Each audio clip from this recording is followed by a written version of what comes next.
Som. Pessoal, boa noite.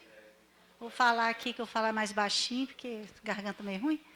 Eu quero agradecer muito a presença de vocês. Nós estamos, então, dando início à nossa aula magna para recepcionar os alunos da turma 2024, mas também da turma 2023, que não teve aula magna, e da turma 2022, que também não teve, né?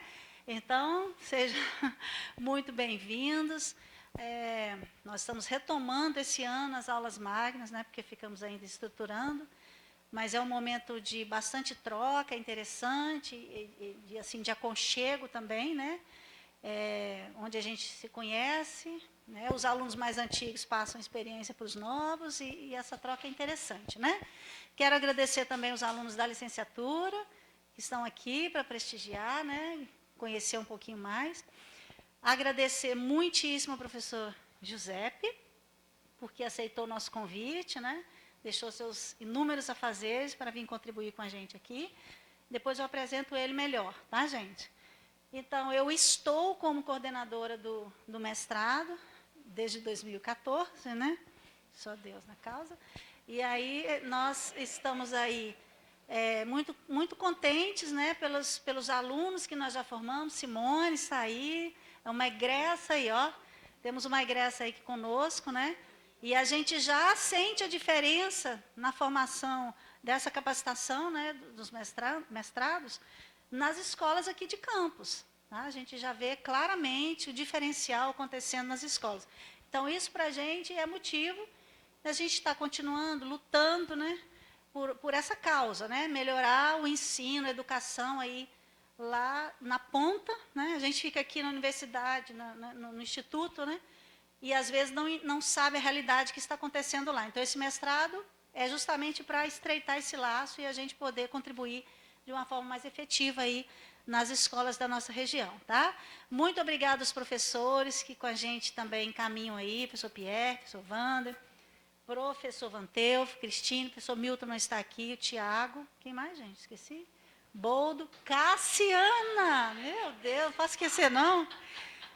Né? Professoras Maria Priscila, também da UEF, professora Marília, né? Não estão aqui conosco.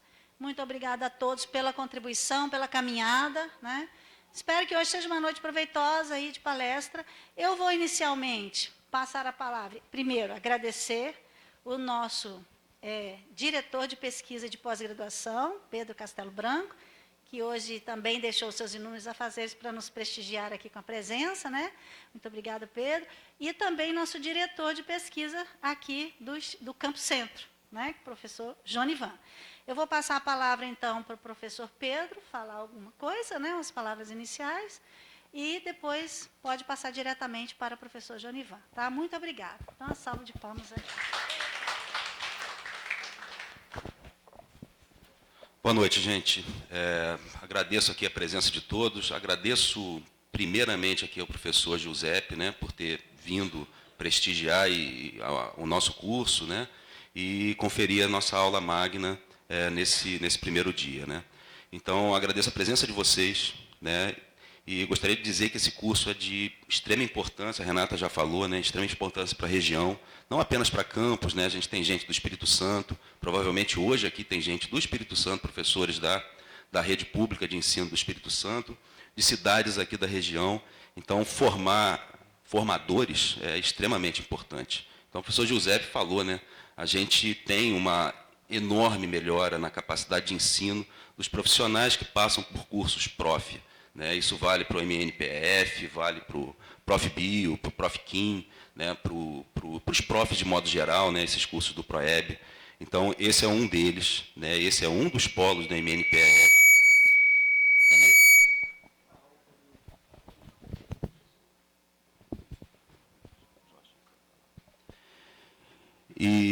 E a gente vai continuar fazendo nosso trabalho, são 10 anos, né, Renata? Você é coordenadora há 10 anos desse curso.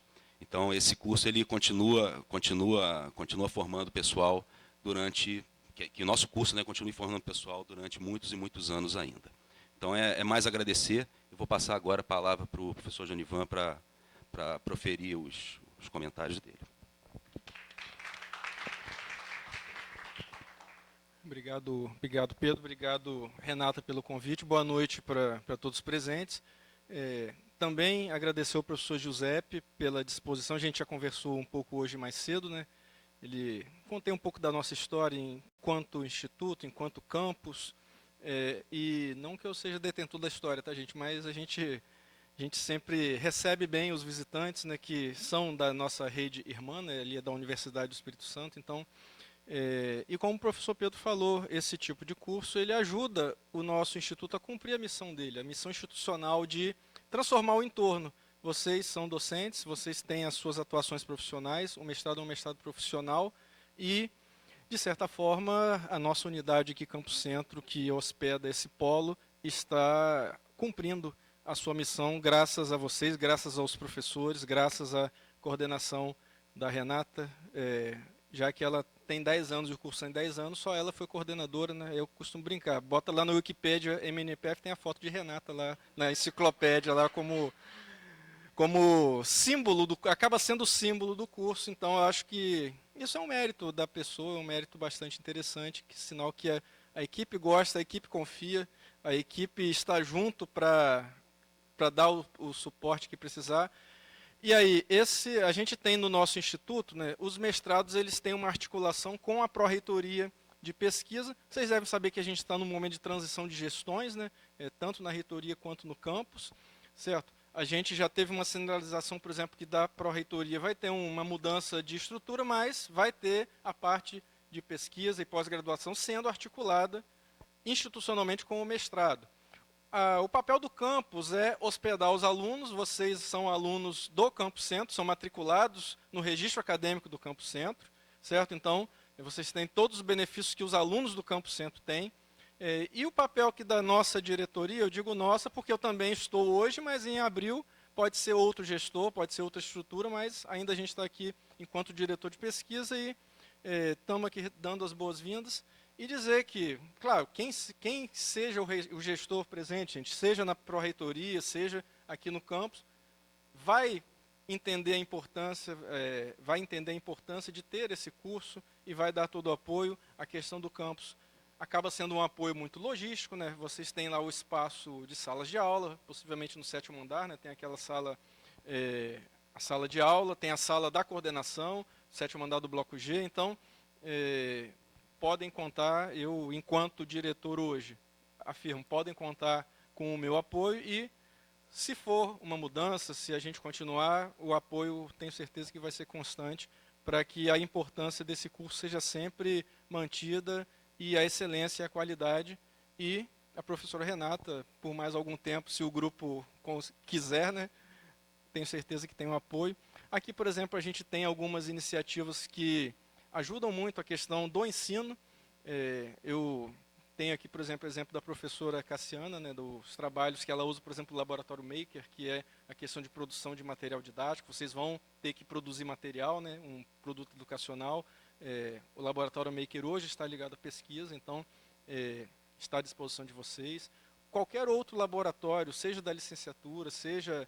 A gente estava conversando com o Cristinho, já precisa de um equipamento lá da mecânica. Tenho certeza que o coordenador de mecânica vai ajudar, o coordenador do curso de elétrica.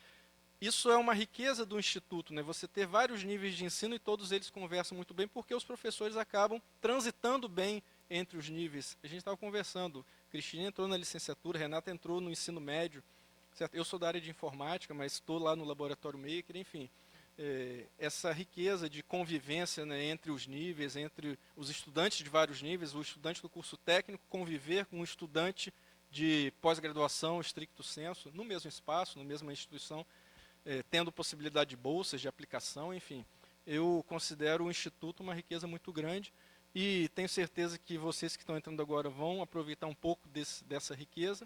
O professor Giuseppe, acho que hoje deu para ter uma ideia também dessa riqueza, não é puxando sardinha para o nosso lado, não, tá, gente? Mas, ao mesmo tempo, fazendo a nossa propaganda, que eu acho importante, que é uma rede nova, né? Nós temos 15 anos, estamos na adolescência, né? A rede de institutos federais, mas que tem muita vitalidade e tem muita qualidade, contando sempre com a ajuda de vocês, estudantes, para que essa qualidade seja mantida. Então, professor, seja bem-vindo, tenho certeza que vamos ter uma palestra interessante. Eu já me adianto e peço desculpas que eu vou ter que sair, porque hoje eu tenho que ficar lá no gabinete da direção até 10 horas da noite, que a gente faz um revezamento entre os diretores, hoje é o meu dia, então tenho que ficar atendendo algumas demandas lá. Já peço licença a vocês também, e desculpas por não poder acompanhar, mas tenho certeza que essa noite vai ser muito proveitosa para todos. Tá bom, gente? Obrigado, Renata, pelo convite. Encerro por aqui.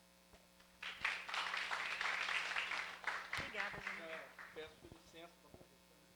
Tá ótimo, gente. Muito obrigada, viu, pessoal?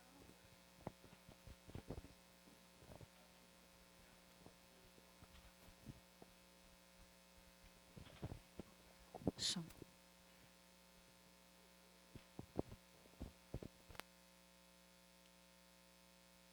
Som. Saindo? Som? Tá ouvindo, gente? Então vamos lá, sem delongas, né, gente? Porque a física é muito assim resolvido, né? Bora fazer logo. Vamos ao que interessa, que é a nossa palestra, né? Professor Giuseppe, ele é graduado, bacharelado e licenciado em Física, em 98, mestre em Física na área de pesquisa e ensino de Física, 2001, doutor em Física na área de Física Atômica e Nuclear, em 2009, todos pela Universidade Federal do Espírito Santo, UFES.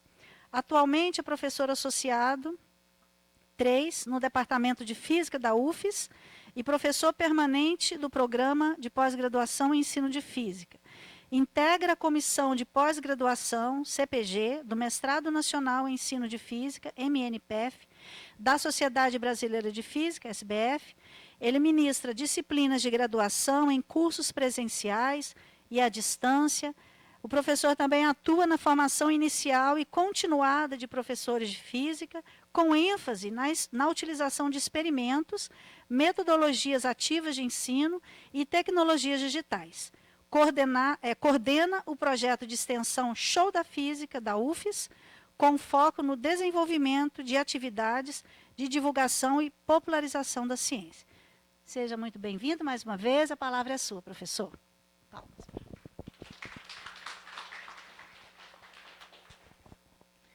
Muito obrigado, Renata, pela apresentação.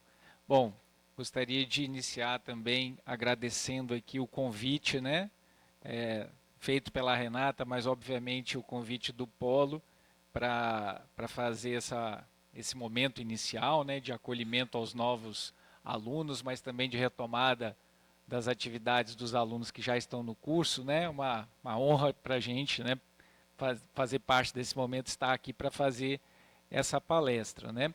Gostaria de agradecer também os demais professores que fizeram toda a acolhida, né, professora Cristina, professor Pierre, me pegou lá no hotel, né, os demais professores também, professora Cassiana e Vander.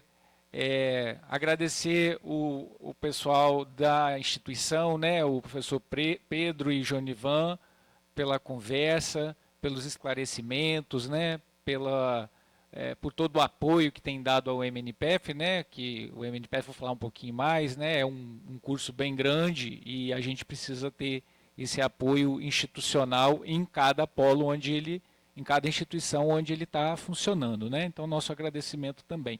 E principalmente agradecer vocês, estudantes, que principalmente estão buscando melhorar a formação, né, se qualificar, buscando melhorar o trabalho lá na sala de aula, buscando levar uma física de uma maneira mais interessante, de uma maneira mais significativa, de uma forma que mude a cabeça dos nossos estudantes lá do ensino médio, né? Vocês têm um papel central. Então, todo o nosso agradecimento a vocês e também a esse momento que vocês estão aqui. Bom, deixa eu só... A gente teve um pequeno probleminha aqui com a tecnologia, porque não com a tecnologia em si, né? O problema é o domínio dela. A tecnologia é uma beleza, dominar ela já é uma coisa um pouco mais complicada. Mas acabou que deu tudo certo, tá? Quando a Renata me convidou, né? Aí ela falou, professor, o que você vai falar para a gente, né, na aula magna? Aí eu coloquei esse título assim, e é um título bastante, assim, né, pretensioso, né? como a aprendizagem significativa pode ajudar a aprimorar as aulas de física? Bom, é claro que eu pretendo responder essa pergunta ao longo da palestra, né? Mas não necessariamente tem aqui uma receita milagrosa e tem aqui uma solução para todos os problemas, tá? Então, já deixar claro desde o início. Eu vou dividir... Tem um monte de slides, mas não preocupa não que a coisa anda rápido e eu prometo que também, pelo menos em alguns momentos, vocês não vão ficar com sono não, tá? Eu dividi em 5 partes e mais um comentário final, só para a gente ter uma noção de como que a coisa vai andando, né? Eu não vou ficar lendo cada uma dessas porque não tem necessidade. Antes disso, só falar um pouquinho aqui, né, que eu sou membro da CPG, falar um pouquinho do mestrado, só para vocês terem uma noção. O mestrado o mestrado tem 60 instituições envolvidas, 60 polos que nem o de vocês. E a gente tem uma comissão chamada Comissão de Pós-Graduação, que cada membro dessa comissão fica responsável por acompanhar alguns polos. Somos 10 membros, então em média 6 polos para cada membro. Então de tempos em tempos a gente faz visitas a esses polos. E o polo de vocês é um desses, né, que eu acompanho. E outros professores acompanham os demais polos pelo Brasil. Atualmente, nós já temos 2.470 defesas, né, alunos que já, aproximadamente, porque esse número vai mudando todo dia, né, mas o último número é quase 2.500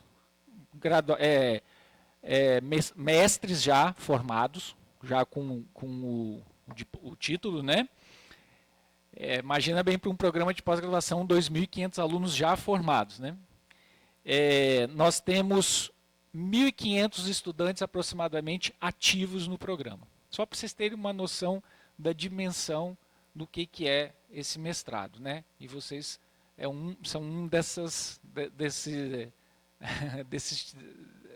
dos constituintes, né? Dessa grande... Isso, desse grande corpo que é o mestrado, né? Então, a gente está lá, a gente tem um papel que é muito burocrático, tem horas que é burocrático, tem horas que é bastante de gestão mesmo, mas também eu sou professor lá no Espírito Santo, na Vitória, e também sou orientador e passo pelos mesmos sabores e dissabores que todos os professores em todos os polos, tá? Bom, então vamos lá. Eu vou começar falando rapidamente de alguns pressupostos da aprendizagem significativa, né, conforme está no título. Então, essa fala aqui tem a ver com a aprendizagem significativa. A gente poderia falar de outros referenciais teóricos, tá? É um que eu tenho usado bastante. Então, por isso também que eu vou falar desse. Bom, o principal nome da aprendizagem significativa, obviamente, que é o Ausubel, né? E porque ele se dedicou, né? Ele era psiquiatra, depois se tornou psicólogo, porque ele ficava incomodado, ele queria saber como que as pessoas aprendem, né? A grande pergunta de pesquisa dele foi essa: como que as pessoas aprendem, né? E aí, olha, talvez uma frase que possa reduzir isso, né? Aí ele chegou nesse conceito de aprendizagem significativa, e uma frase que pode resumir é essa, né? A aprendizagem significativa é aquela que ocorre quando uma nova informação se relaciona com um aspecto relevante da estrutura de conhecimento do indivíduo, né? Aquilo que eu estou ensinando tem que se relacionar de alguma maneira, de uma forma significativa com aquilo que você já sabe sobre um determinado assunto, tá? Se a gente tentasse fazer isso daqui é uma pretensão também, né? Se a gente tentasse entender isso de uma maneira, de formar uma imagem disso, eu tentei essa figurinha aqui, que é o seguinte: isso aqui é o que nós sabemos, é o que a gente já conhece, né? As nossas conexões cerebrais, digamos assim, né? E essa parte aqui é o que você está ensinando lá, leis de Newton, conceito de calor, enfim. Se você fizer atividades que são potencialmente significativas, Então, o que acontece? Essa coisa vai com o tempo se conectando, se conectando aqui nessa estrutura, e depois de um tempo ela se integra ali naquela estrutura, né? É como se ela tivesse aumentado um pouco aquela estrutura e fizesse parte efetivamente daquilo ali. Mas, se você tiver atividades pouco significativas, essa coisa se integra, mas não de uma maneira efetiva. Você vê que tem uma linhazinha pontilhada aqui, que significa que é uma coisa frágil, né? Aqui tem uma linha um pouquinho mais forte e a outra pontilhada, né? Em contraste com essa daqui, que tem várias linhas aqui que, né, dizendo que aquilo se integrou. Tá? Então, o Moreira também, né, coloca essa coisa da aprendizagem significativa e aprendizagem mecânica, né, que são coisas que acontecem na sala de aula. No entanto, ele diz o seguinte, que na sala de aula não quer dizer que a aprendizagem é mecânica ou é significativa. Ele diz que isso aqui fica, na sala de aula, essa coisa fica numa zona cinza que às vezes vai mais para um lado, às vezes vai mais para o outro. Dependendo do que você está falando, o aluno está prestando atenção, está fazendo sentido para ele, está fazendo uma aprendizagem mais significativa. Se ele tiver com sono, cansado, desinteressado, vai ser mais mecânico. Então, não é uma coisa ou outra. É um contínuo ali, uma zona cinza. Tá? Esse é o fenômeno real da sala de aula. O que nós temos que fazer? Nós temos que tentar fazer todo o esforço para que a coisa caminhe mais para o lado de lá. Né? A questão é como fazer isso. Então, ainda olhando para o Ausubel, né, o que ele fala? Já que a aprendizagem significativa é aquela que ocorre quando você conecta a nova informação com coisas relevantes que já existe na cabeça do aluno ou de quem está aprendendo, então o processo de ensino ele precisa se preocupar na promoção dessa relação entre esses dois conhecimentos. Ele tem que se preocupar em fazer aquela conexão mais firme lá daquela tentativa de desenho lá de tentar entender o que está acontecendo dentro da cabeça do aprendiz, né? Bom, aí então tem uma nova pergunta agora. O que precisa fazer então para que isso aconteça? Né? Porque o Ausubel entendeu muito bem o que é aprendizagem significativa. Né? É aquilo que é quando o novo conhecimento se relaciona com alguma coisa relevante que você já tem na cabeça. Vocês já tentaram ler um texto de contabilidade? Só para pegar um exemplo, tá? Aqui todo mundo da física ou próximo, né? Pega um texto de alguma outra área que você ainda não tem nenhuma familiaridade com ele, tenta ler aquilo e entender aquilo lá para você ver. Né? Por que a gente tem dificuldade? Porque a gente não tem conhecimentos prévios sobre aquele assunto.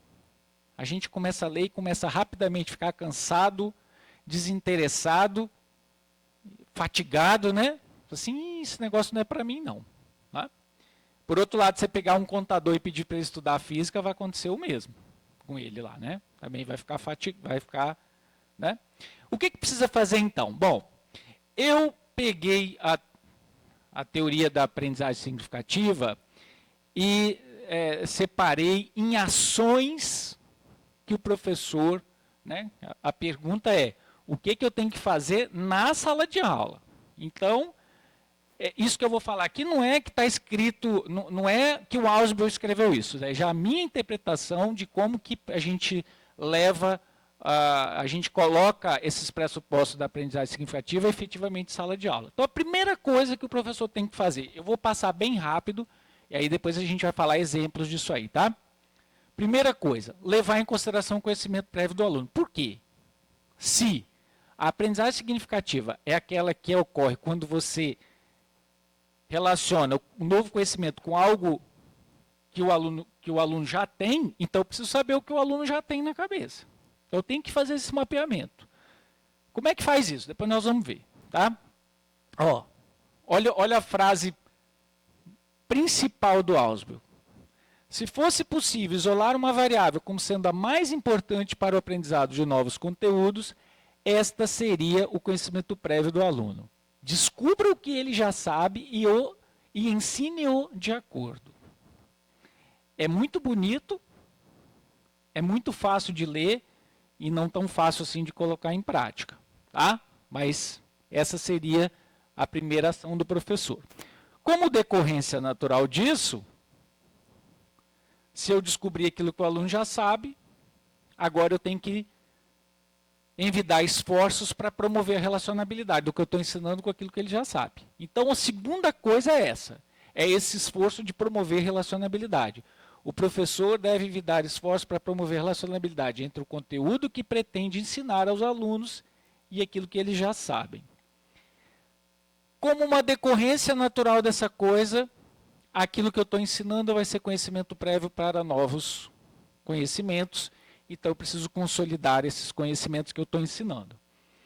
Como decorrência natural do princípio de Ausubel, aquilo que você está ensinando será conhecimento prévio, eles precisam ser consolidados na cabeça dos alunos. O que é consolidar? É garantir que aquilo realmente ficou entendido pelo aluno.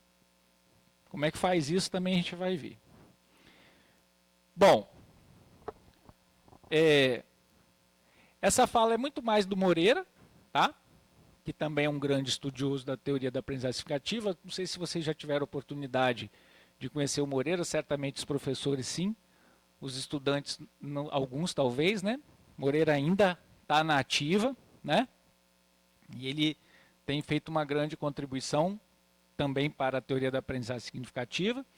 E o Ausubel coloca, né, que o domínio de um campo conceitual é progressivo, com rupturas e continuidades, e pode levar um tempo relativamente grande para ser alcançado.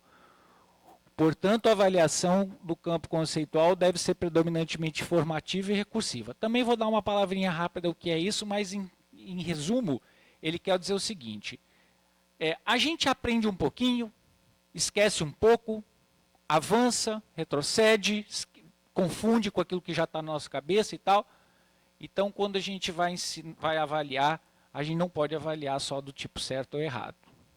Não pode ser uma prova só binária, que ele acertou ou que ele errou. Não é? Ela tem que ter um caráter formativo, ou seja, o aluno tem que saber o que ele errou e, principalmente, ele tem que ter pelo menos uma chance de refazer aquilo que ele errou. Tá? De refazer aquela atividade que ele está com dificuldade. E por fim, e também, coloquei um grandão ali, o aluno precisa querer aprender. Tá? O Ausubel também escreve isso no estudo dele, lá como resultado do estudo dele. Tá certo? O aluno precisa apresentar uma predisposição para aprender de forma significativa o conteúdo. Se o aluno não quiser, por algum motivo ou outro, não tem muito que o professor possa resolver. Tá?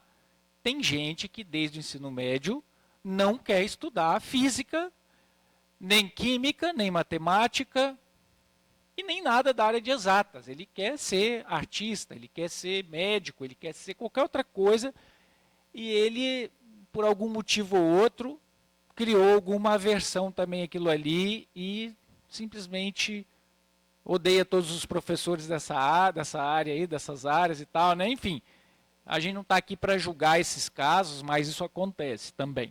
Acontece o contrário também, né? Aluno que não gosta de português, eu nunca gostei muito de estudar português, para dizer bem a verdade, né? Mas tinha que estudar porque senão não passava de ano e tudo, mas eu sempre ia para a aula de português com uma certa...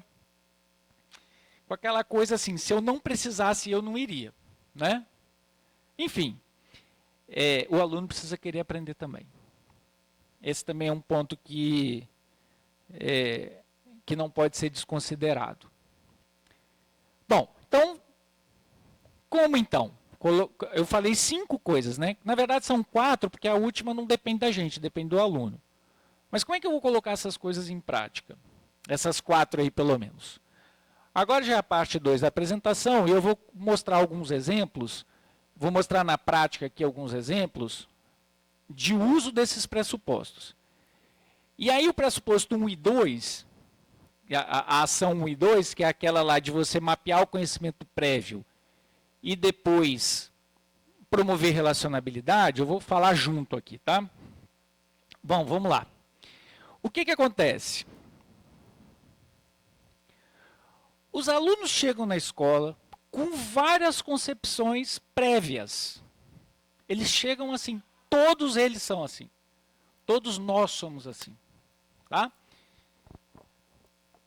Aí eu só citei alguns exemplos aqui de força, de velocidade, de energia, de trabalho, de calor, de temperatura, corrente elétrica e muitos outros.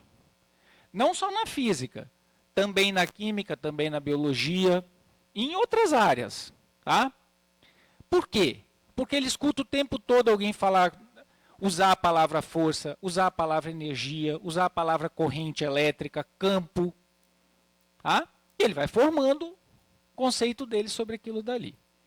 Só para vocês terem ideia, infelizmente, as concepções da maioria dos estudantes não estão de acordo com o conhecimento científico.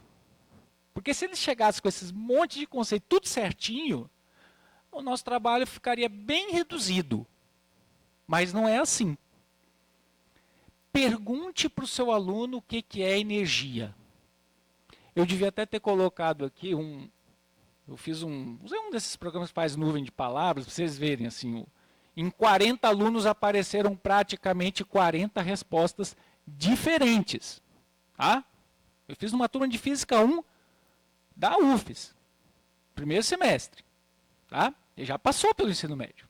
Mas mesmo assim apareceram várias palavras diferentes, muitas palavras diferentes. Só alguns exemplos. Para um corpo estar em movimento, uma força precisa estar atuando sobre ele. Ele não enxerga a questão de somatório de forças, igual a zero, por exemplo. Se o corpo está em movimento, somatório é zero, ele continua em movimento, né? A gente sabe disso, mas isso para ele não é assim. Está em movimento é porque tem alguém empurrando. É o que ele observa, né? Você empurra esse negócio aqui, ele anda. Você para de empurrar, ele para. Vai. Tá? Então, isso é muito forte. Esse conhecimento é altamente significativo. Faz muito sentido para o estudante. A aprendizagem significativa não pode ser confundida com a aprendizagem correta. A aprendizagem significativa é aquela que tem sentido, mas não necessariamente está certo. Tá? Então, isso é importante também. Energia é um tipo de força interna do corpo, né? O calor é uma substância trocada entre dois corpos, igualando a temperatura entre eles. Né? A corrente elétrica é um fluido, tal como a água dentro de um cano. Chega assim, ó. Tá? Como é que eu sei disso? Basta a gente dar uma olhadinha na literatura, que você vai achar uma tonelada de artigos sobre esses levantamentos. Tá? A comunidade de pesquisa e ensino de física fez um grande esforço de levantamento dessas concepções. Ainda hoje tem gente pesquisando isso, tá? Porque as pessoas pesquisam em diferentes países, em diferentes contextos, em diferentes culturas e tudo mais, e muitos desses conceitos se repetem nas diferentes culturas, nos diferentes países, nas diferentes regiões, e se repetem com as mesmas características. Tem coisas que são óbvias. Põe a mão na maçaneta da porta e depois põe a mão na porta. O que o aluno fala? Que a maçaneta está mais fria que a porta. Não depende de língua, não depende de cultura, não depende de nada. A gente sente isso. Não é? Então, se você fizer com o seu aluno, ele vai falar a mesma coisa. Muito provavelmente vai falar a mesma coisa. Tá? Então, esses levantamentos são confiáveis? Sim, são bastante confiáveis. Eles podem servir como um ponto de partida? Sim, podem servir como um ponto de partida. É melhor você ler isso do que você ir para a sala de uma maneira completamente sem noção do que seu aluno está pensando. Tá? Esse trabalho aqui, esse trabalho é bem antigo, ó, de 83, ele está na Revista Brasileira de Ensino de Física. O Arden é professor aposentado, ele era da Federal de Santa Catarina. E não sei se você conhece ele, acho, né, Renato? Não sei se mais alguém conhece. Ele fez trabalho da época do doutorado dele. Olha que coisa, olha as coisas que ele encontrou só rapidamente, tá? Se a velocidade é zero, a força é zero, mesmo que a aceleração seja diferente de zero. Você joga um objeto para cima. Quando ele chegou lá em cima, se a velocidade é zero, então não tem nenhuma força atuando lá. Né? Mas a gente sabe que não é assim. Que a força da gravidade continua puxando para baixo todo o tempo. Né? Olha essa daqui, ó. A ação da força da gravidade se restringe à camada atmosférica. Fora da camada atmosférica não tem força da gravidade. Tá? É assim que ele pensa. Tá bom? Isso está tudo no artigo dele lá. Esse outro aqui já é um trabalho mais recente. Esse pessoal aqui é italiano. Ó. Então, uma galera aqui, esse trabalho de 2008, sobre som, sobre ondas. Olha que interessante. O som empurra as moléculas de ar na direção de propagação. É como se o som fosse um vento. Tá? Na hora que você liga um alto-falante, é como se fosse um vento assim que empurra as moléculas para longe da coisa. Né? As ondas sonoras se espalham pelo ar e fazem com que o ar se espalhe para longe da fonte, né? Uma coisa meio que reforçando a outra. As ondas envolvem transferência de alguma entidade. O som de alta intensidade empurra o ar com uma velocidade mais alta. Se é um som mais alto, a velocidade é maior. Tá certo? Uai, né? Parece fazer sentido, né? É engraçado, mas ao mesmo tempo também é desesperador, porque nós precisamos mostrar para eles que não é assim, né? Como é que nós vamos fazer isso?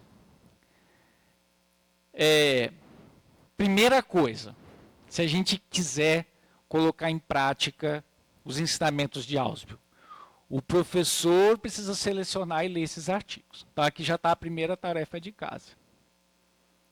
Nem sempre é fácil. Tem tanta coisa que às vezes você não acha exatamente aquilo que você quer. Mas com o tempo, você vai insistindo, você vai encontrando artigos interessantes. Né? Não precisa ler todos também, mas se você começar a ler, você vai ver coisas interessantes.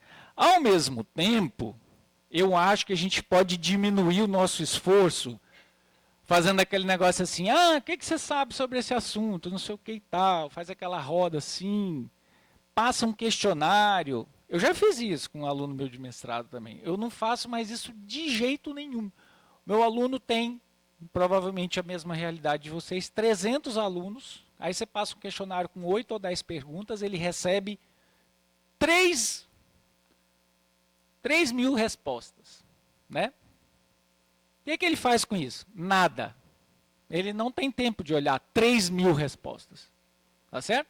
Nem tampouco de compilar aquilo para saber qual é a concepção que o aluno tem sobre aquele assunto que ele está querendo. Tá? Eu acho inviável, não faço zero chance. Eu peço para ele ler o artigo, aí partir daquelas concepções que já estão mapeadas ali. Promover discussão em grande grupo também pode até ser interessante, eu não estou falando que não pode, eu estou falando que talvez a gente pode evitar de gastar esse tempo. Tá? Não quer dizer que está errado, eu acho que só que não precisa, eu acho que ler o artigo é mais eficiente. Então, primeira tarefa de casa. Tá? Então, esse esforço a ser feito pelo professor para pôr em prática a primeira ação. Muito bem. Então, vocês já mapearam todos os conhecimentos prévios, né? Já leram os artigos, com as devidas, da devida área que você está fazendo o seu produto lá do mestrado, pelo menos para o mestrado. Depois você vai continuar lendo as outras áreas, você vai continuar sendo professor.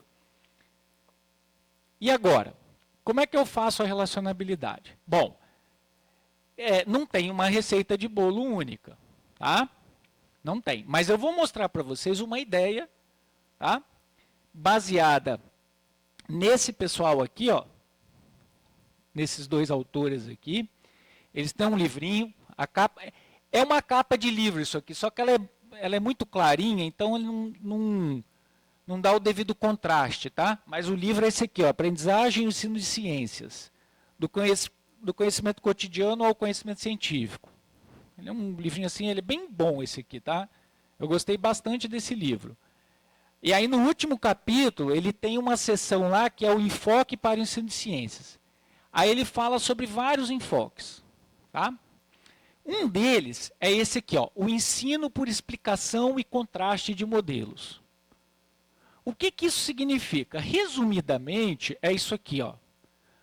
O professor deve promover situações onde o estudante possa utilizar seus conhecimentos pré-existentes para explicar o fenômeno que está sendo abordado. Ao mesmo tempo, deve ajudá-lo a entender a explicação científica desse fenômeno. Também falando assim é muito bonito e tudo, vamos ver como é que é isso na prática. Então eu vou mostrar 2 exemplos para vocês, usando experimentos. O experimento, tá? Eu sou fã dos experimentos, tá certo? Para mim é o recurso instrucional mais poderoso para fazer isso aqui. É o que eu mais gosto, pelo menos. Tá? Quer dizer que você pode usar outros recursos? Sim, pode usar outros recursos. É que eu acho o experimento o mais poderoso. Vou pegar um exemplo, baseado nessas ideias prévias dos estudantes. Eu só vou pegar esses 2 aqui porque eu consigo fazer experimento pequenininho para trazer assim, numa viagem, tá? Aí eu pego esse exemplo aqui, ó. Eu enxergo os objetos porque eles emitem luz. As pessoas acham qualquer coisa que você está enxergando aqui, porque não é porque a luz está batendo aqui, refletindo, chegando a nós. Ele fala, porque ele acha que isso aqui realmente tem uma luz própria. Tá? Então, eu montei esse experimento aqui, que é uma caixinha, tá certo? Para a gente tentar discutir esse conceito. Nessa caixinha tem um furinho, tá? Aí você vai olhar aqui e vai dizer o que tem aqui dentro. Tá? Eu vou pedir aqui para a professora Cristina, que também gosta dos experimentos, você falar para a gente o que você está vendo. Esse é um furinho fininho, mas nada. Vamos ver se um aluno consegue. Talvez, professora, a sua vista pode estar um pouquinho cansada, não está conseguindo. Você quer? Espera aí, calma. Deixa a moça aqui, como é que é seu nome? Eliana. Vamos ver se a Eliana enxerga. Aqui, ó. Será?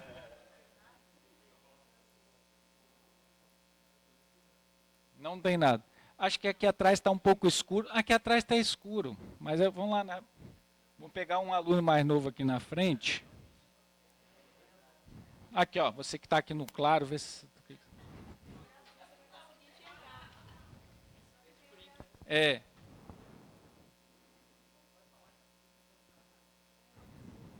Nada? Deixa eu ver aqui, peraí. Não é possível. Olha que eu uso óculos, hein? Deixa eu ver aqui.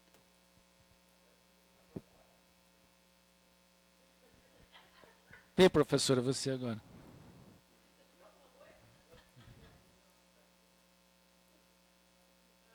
Já pescou, já. Tá, o que você está enxergando? Tirou aqui, né? Estampou aqui em cima. Ah, aqui tem o... Gente, tem a MC ao quadrado. O pessoal da física vê essa fórmula aqui já fica feliz, né? Ó, o Wander, então.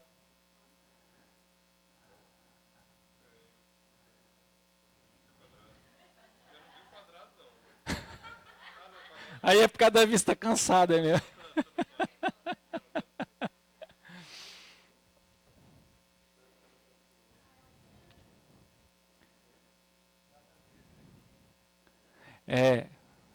Agora já dá para ver, né? Claro, né? Dá uma mágicazinha aqui, né? Olha, é essa aqui que está, né? É essa expressão que está aqui dentro da caixinha, né? Tá vendo? Só que tem o truque, né? Que o colega ali já matou a charada, né? Aqui por baixo tem um...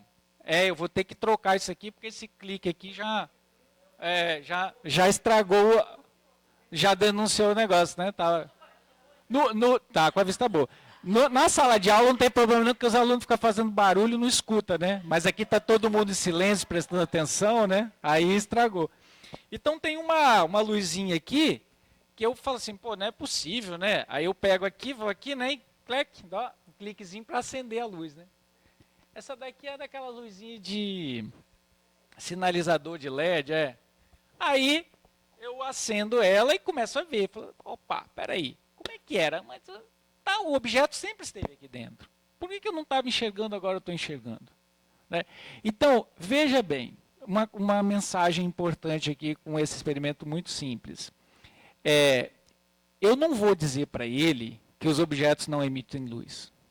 Né? O que eu estou fazendo? Eu estou partindo do pressuposto de que os objetos emitem luz. Eu estou tentando trazer a concepção dele para a realidade que a gente está vivenciando aqui. Né? Obviamente, como isso não é verdade, ele não vai conseguir enxergar. E aí depois eu falo para ele o que é a ciência. Falo assim, olha, agora você está enxergando porque a luz está batendo nele, está refletindo e está chegando no nosso olho. Né? Essa que é a discussão que precisa ser feita. Então, veja, a ideia do contraste de modelos, não adianta você falar para ele que não é, né? Que o objeto não emite luz. Isso não adianta nada. Nada. Ele não acredita na gente. Tá certo? O estudante não acredita. Mas quando você coloca um experimento desse, ele pode continuar não acreditando. Porque se isso daqui resolvesse o problema, eles todos mudariam de ideia na mesma hora. Mas pelo menos você está plantando ali uma sementinha da discórdia do raciocínio dele. Tá? Ele começa a pensar. Assim, essa ideia aí talvez possa ter errado. Né? Quando você tem um lugar que dá sala de aula que dá para ficar tudo escuro, também dá para fazer essa brincadeira, mas dificilmente você tem isso. Então tem que montar algum experimento. Por isso que eu falo que eu sou fã do experimento, que o experimento tem essa magia, né? Tem essa magia de você ali fazer e ele, naquela hora ali, né? Ele tomar aquele impacto, né? Bom, então é isso, né? Olhou lá no furinho, não tem nada, tal. Aí depois ele vê essa expressão e aí você faz essa discussão.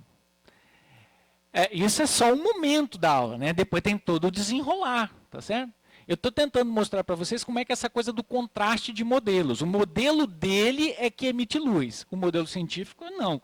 Mas os dois modelos estão sendo trazidos para a discussão. Tá? Outro exemplo. O som empurra as moléculas de ar na direção de propagação. Esse é fácil da gente fazer um experimento, né? Vou fazer aqui para vocês. Eu vou pegar...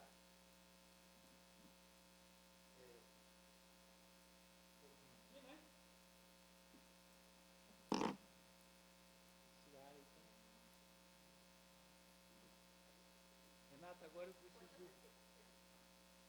que você ligue o seu...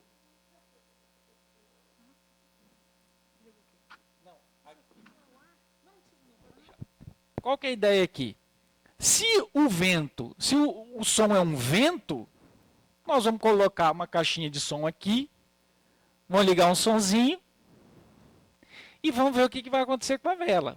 Você pode até colocar antes, o que vai acontecer? Aí você faz a bolsa de apostas, né? Entre os estudantes. Tá? Peraí, Renato, deixa eu só fazer. Pode ir.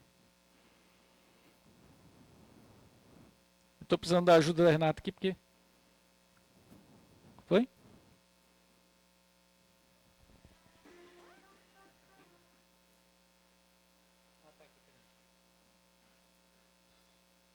Vai de novo.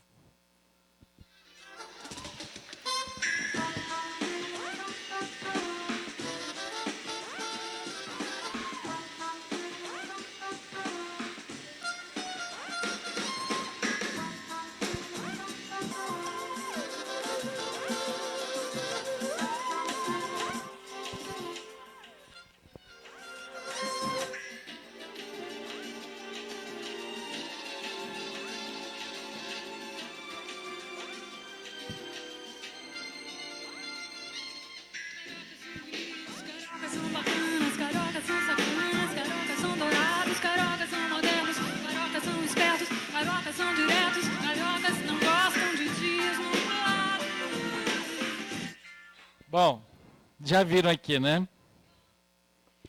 A musiquinha dos cariocas, né? Claro, né? Vai fazer a palestra no polo dos cariocas, tem que pegar a musiquinha dos cariocas. Né?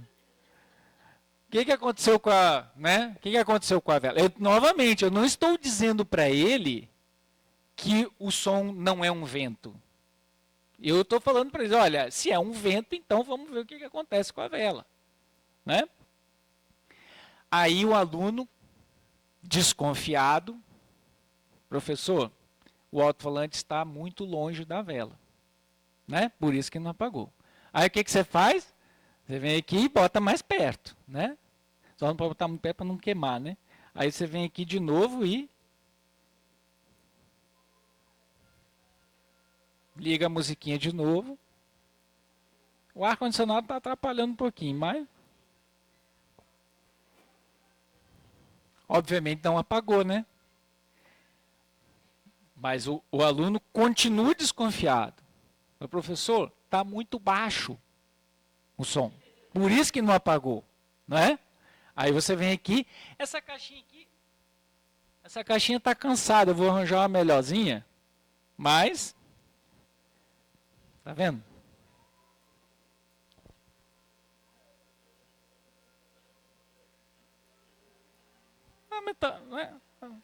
Aumentei mais um pouquinho o som, botei mais perto, aumentei.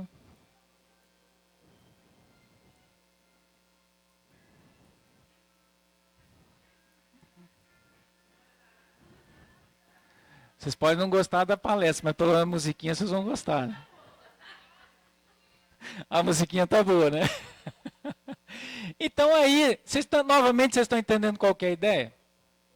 Oi? Não, não vai dar nada não. Não vai dar nada. Então, é você trazer a concepção dele, tá? Deixar ele vivenciar aquela coisa e ele começar a perceber que fala assim, opa, esse negócio aqui, novamente, eu não sei se a gente vai conseguir mudar, né? Se tivesse uma receita de bolo que funcionasse, né? Tava todo mundo resolvido, feliz. Tá? Quer dizer que isso aqui vai resolver? Não. Quer dizer que é uma tentativa da gente de colocar em prática os pressupostos da teoria da aprendizagem. Né? Tentar fazer esse contraste de modelo para relacionar o conhecimento que eu quero dizer para ele do que é o som, uma onda, com aquilo que ele está na cabeça. O que ele está na cabeça é que o som é uma coisa, um vento que empurra as coisas para frente. Né? Eu estou mostrando para ela, não é bem assim não. Hein? O negócio aqui é outro. Tá? Muito bem. Eu vou mostrar mais, assim, esse daqui é só o roteirinho aqui, né? Agora, existem situações em que ele não tem conhecimentos prévios, tá? E aí, você também pode, não é sempre que você vai usar o experimento para mostrar para ele um contraste de uma coisa com a outra, porque às vezes você quer introduzir um conhecimento novo, um conceito novo. Um exemplo simples, né, que dificilmente ele vai saber o que é, por exemplo, interferência de ondas ou uma reflexão de ondas. São conceitos né, a gente usa esses termos no nosso dia a dia, mas ele não tem muita noção. Então, você pode usar experimentos também com esse intuito de mostrar para ele como que o fenômeno se comporta, né? Só rapidamente aqui, vou pedir ajuda aqui só para... Pode ser você, Renato? Ou a professora Cristina. Você pode pegar uma mola dessa daqui, aí você vai botar ela no chão. Só segurar ela. Pode chegar um pouquinho mais para lá. Então você pode falar, o que acontece se eu produzir uma onda num meio, né, elástico e a extremidade estiver fixa? O que vai acontecer? Né? A gente pode dizer, ela vai se propagar, refletir e retornar, né? Então eu faço essa coisa aqui, ó. Deixa eu mais forte um pouquinho. Vocês viram o que aconteceu com o pulso, né? Ele vai e chega lá e ele inverte a fase, não é isso? Isso é um processo de reflexão. Agora, o que é o fenômeno da interferência? Se eu estou gerando um pulso que está indo, ele reflete e volta, e eu mandar um outro, né? O que está vindo, eu mando um outro indo. Um vai passar pelo outro. O que vai acontecer? Vai acontecer uma coisa mais ou menos assim, né? Vocês já brincaram disso? Já, né? Se você acertar a frequência, você vai começar a ver a interferência do pulso que está indo com o pulso que está vindo, né? Se você aumentar um pouco mais a frequência, também pode ficar bem bonito. Eita. Aí. Dá para...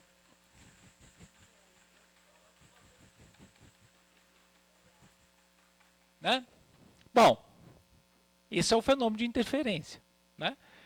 Ele não necessariamente tem um conhecimento prévio disso, mas eu continuo usando o experimento para mostrar para ele, simplesmente para mostrar um novo conceito para ele, né?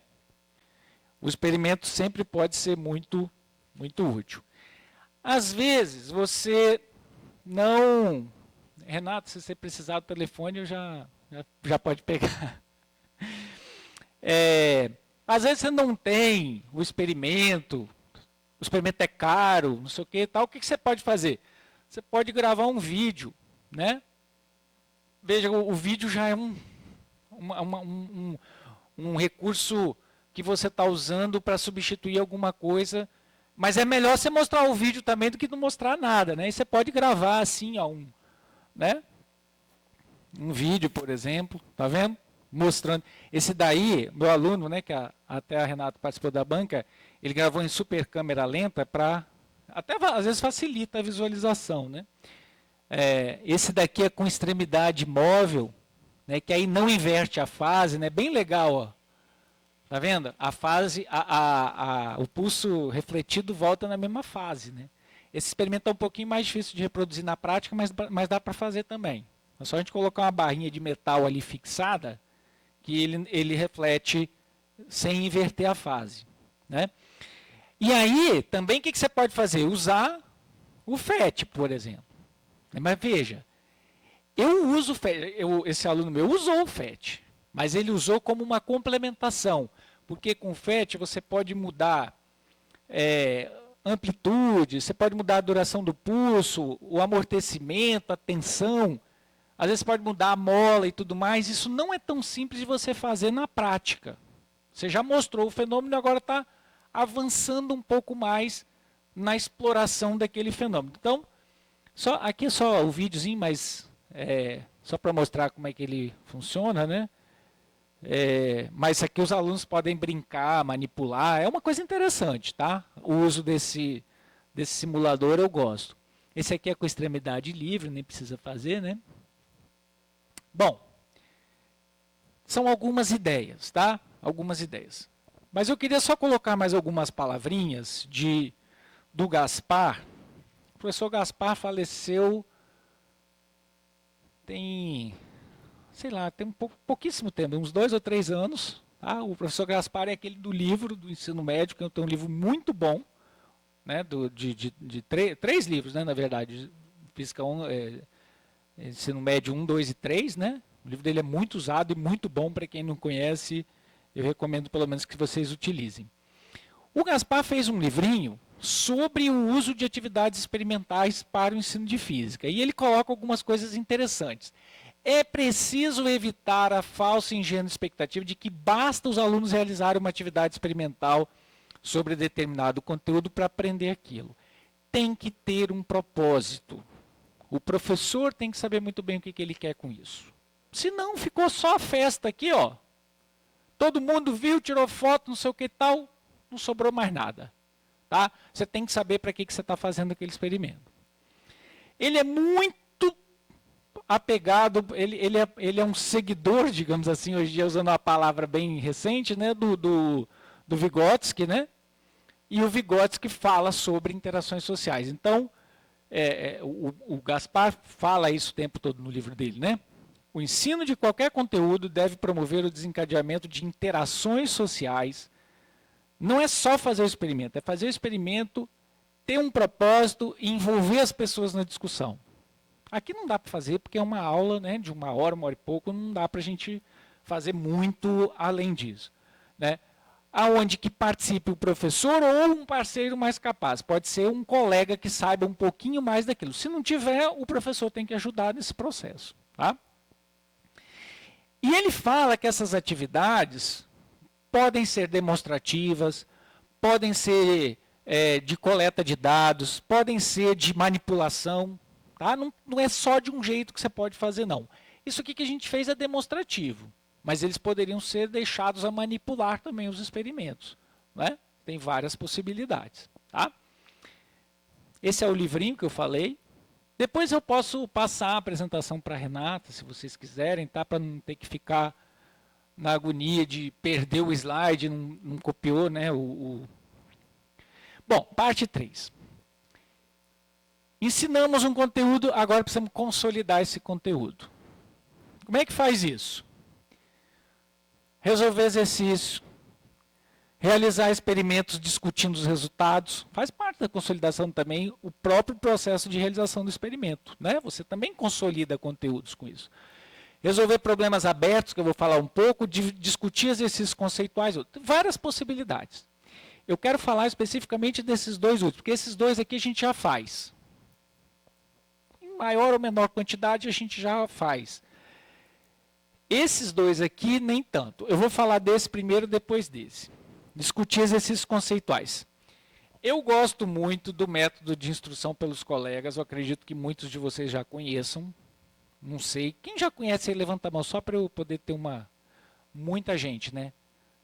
Bastante gente, isso é muito bom, porque eu acho que esse é um método interessante de promover interações sociais e de, obviamente, promover consolidação de conteúdos. Então, vocês já sabem, apresenta uma questão, vota, se tiver entre 30 e 70, você põe os alunos para discutir, vota de novo. Tá? Se o número de acertos for muito baixo, você tem que explicar novamente o conteúdo. Se o número de acertos for muito alto, a maioria dos alunos já conhece aquele conteúdo, você passa para uma nova questão ou um novo conteúdo. Quem já usou o Plickers? Agora algumas pessoas conhecem o método, mas não exatamente o aplicativo. Né? Esse é um aplicativo de graça, ele tem a parte paga também, que tem os recursos adicionais, mas a parte de graça dele já ajuda bastante a gente. Eu passei para vocês as plaquinhas para a gente fazer uma rápida discussão aqui. Tem que usar ele no computador, com acesso à internet, e tem que instalar no celular também com acesso à internet. Os dois têm que estar com acesso. Em geral, tem que ser redes diferentes. Isso é um probleminha que às vezes ele não funciona na mesma rede. Por isso que eu pedi para a Renata rotear o celular dela para eu poder usar aqui. E eu vou usar a internet do meu celular para a gente fazer uma brincadeira aqui. Tá? No computador a questão aparece assim. E no celular a mesma questão aparece daquele jeito ali. Tá?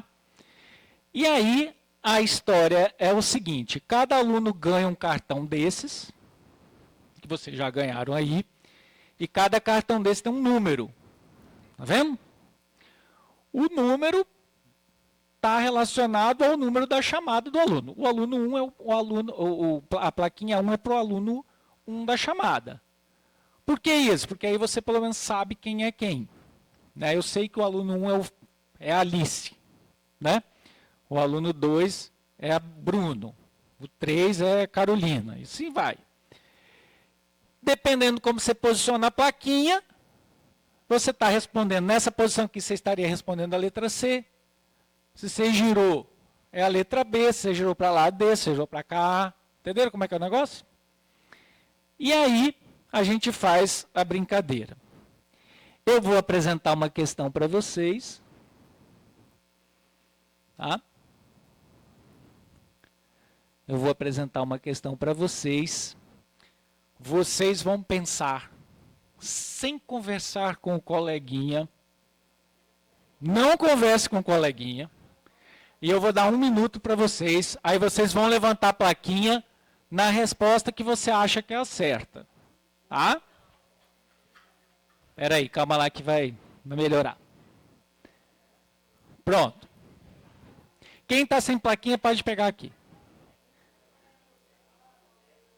Vira para mim. 1 minuto para vocês lerem e escolherem a resposta de vocês, tá bom? Vixe.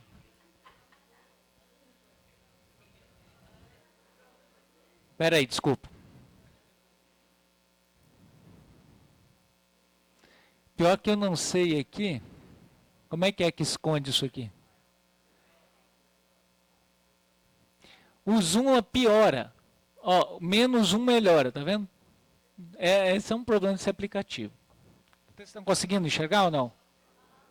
Eu vou ler para vocês. 5 blocos possuem o mesmo volume, sem conversar com o coleguinha, hein? Possuem o mesmo volume, mas suas massas são diferentes. Os blocos são enumerados de acordo com o valor das massas. Quer dizer, o bloco 1 tem massa 1, que é menor que a massa do bloco 2, que é menor que a do 3, que é do 4, que é do 5. Tá certo?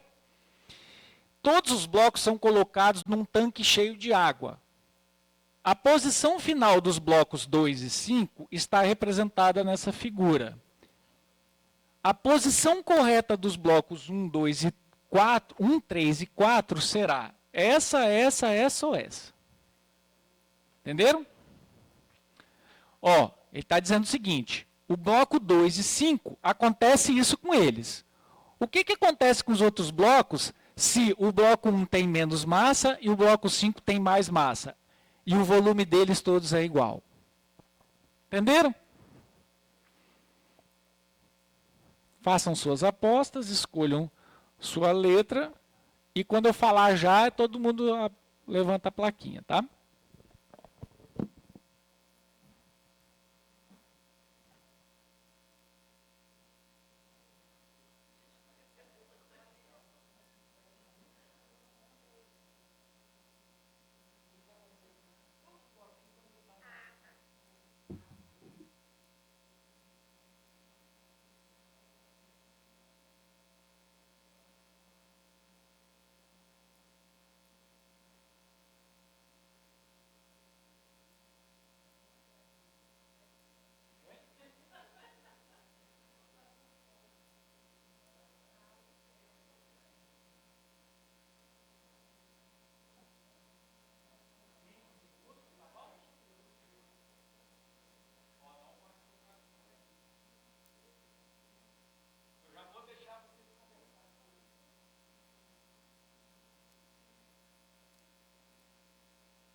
preciso ficar falando aqui toda hora.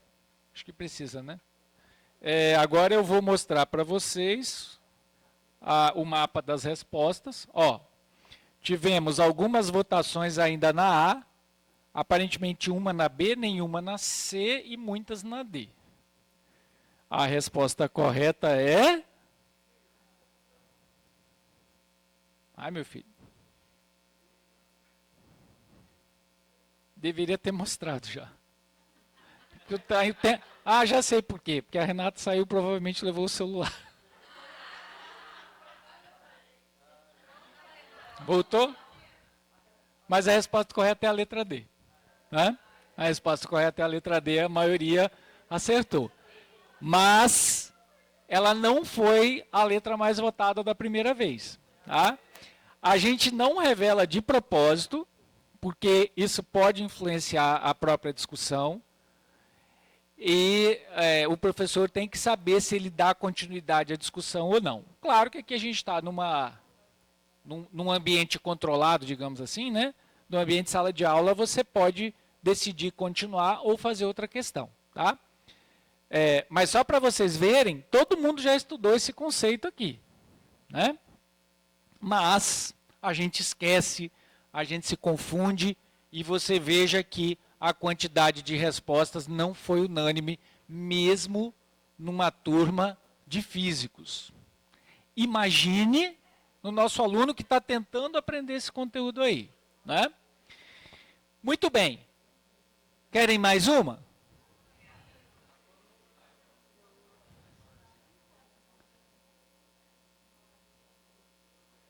Eu ia fazer outra de empuxo, mas vamos fazer esse daqui, ó. Esse daqui é legal, que também está com a fonte melhorzinha um pouco.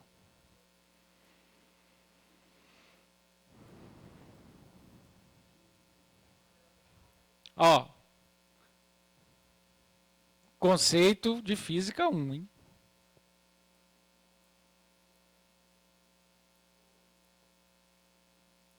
Não precisa ter 4 respostas sempre. Pode ter 3, pode ter 2, pode ter até 4. Né? Isso aí só tem 3 opções. É mais fácil de acertar, hein?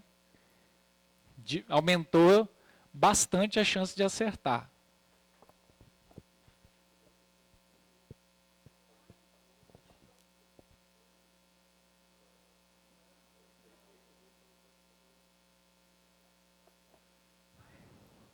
Pode?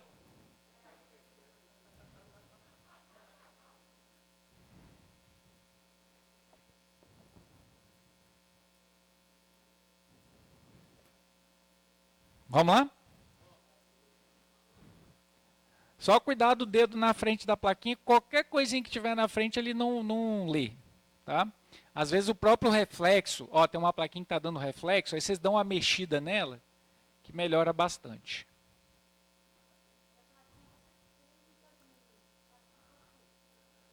Mas tem um jeito melhor para fazer do que esse. Ó, de novo, vocês podem chegar num acordo, porque tiveram votações nas 3 letras. Então, vocês têm que chegar num acordo qual que é a certa. Fiquem à vontade.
O airbag diminui a aceleração. Por quê? Você está numa velocidade, vai bater e vai ficar igual a zero a velocidade. A variação de momento linear é a mesma, tendo airbag ou não. O que ele faz? ΔP, ΔT, ele aumenta o tempo de interação. E isso faz com que a força média diminua, portanto, diminui a desaceleração. Né? Viu? A gente já estudou isso também. Por isso que esses testes... Agora, qual que é a grande jogada de usar esse método? É escolher a dedo os testes. Tá? Escolher a dedo. Porque se você escolher teste muito fácil, todo mundo acerta. Se você escolher teste que não tem muito a ver, todo mundo erra. E o legal é você escolher testes que fica nessa coisa, nessa discussão, querendo entender o que está acontecendo ali. Tá? Eu fiz um monte de outros aqui, mas a gente, né, para não estender muito, tá? Deixa eu só mostrar aqui para vocês alguns outros. Esse aqui é muito legal, mas eu não faço mais ele não, porque isso dá uma confusão danada. Ó. Esse aqui só tem 2 opções de resposta. Nem vou deixar vocês ler para não ficar... Senão a palestra acaba, né? Quando eu quero gastar um tempo uma hora da palestra, eu faço esse aqui, ó. Esse aqui dá uma discussão, dá um quebra-pau danado. Esse aqui, ó, esse aqui é ótimo. Só rapidamente para vocês verem. 2 copos estão com o mesmo nível de água. Um deles tem gelo flutuando. Qual dos 2 pesa mais? E aí? Vamos lá que já está avançado, né? Os 2 têm o mesmo peso. Por quê? Porque quando a água começa a derreter o gelo, ela diminui o volume. Não é isso? Então aquele gelo que estava para o lado de fora ali, que tem a densidade menorzinha um pouco, ele se encolhe um pouquinho e mantém o mesmo nível. Então mantém o mesmo peso. Essa daqui, ó, é uma beleza também. Isso sempre dá bastante, né, bastante discussão. Aí tem um monte. Ó, esse daqui é só legal. Dá para fazer em outras áreas, ó. Esse daqui é de português. Quem lembra esse aqui? Quem aí lembra do ensino médio? É difícil. Aqui, ó. Português também é difícil. Não é só física, não. Né? Qual que a ausência do acento não acarreta falha gramatical? Qual palavra? Hã? Negócio? Negócio, parabéns. É a única paroxítona que não termina em I. Olha como o português é difícil. I, S, o S, o N, o M, o N, S, R, N, L, X, atil, S. Não é? É tanta regra, tanta exceção, né? Que a gente fica... Você lembrava dessa regra toda aí? É? Mas tá bom, né? Pelo menos acertou, né? Mas dá para fazer com português também, dá para fazer com o pessoal da tem alguém que é da biologia e dá para fazer com a química, dá para fazer com qualquer coisa, tá? Essa também é muito boa, né? Você joga a bolinha para cima quando ela chega lá em cima, ou quando ela está subindo, né? Quando ela está subindo eles falam que é essa, né? Quando ela está lá em cima eles ou falam que é essa, né? Enfim, tem vários bons, tá? Essa daqui, ó, tem a ver com a concepção alternativa daquele levantamento lá do Arden, né, daquele artigo do Arden, tá? Essa daí também, enfim, tem um monte. Tem várias, eu botei um monte aí, mas não dá tempo da gente discutir todas, não. Tem também um pequeno tutorial aqui, como é que usa o Plickers, né? Eu deixei aqui na apresentação, caso alguém queira colocar em prática, né? Eu peguei esse videozinho aqui, fiz um passo a passo, aí entra no sistema, cria uma conta, aí insere a questão. Ele é meio enjoadinho, tá? Até pegar o jeito, é meio enjoadinho. Aí faz essa coisa toda aí, faz isso daí tudo. Todo esse negócio que eu fiz aqui tem que passar por todos esses passos aí, tá? Faz o celular e tal. Muito bem. Agora é aquele segundo ponto que eu falei para vocês que eu queria discutir.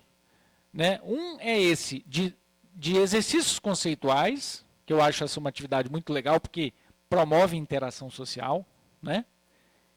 Faz com que as pessoas discutam a física efetivamente.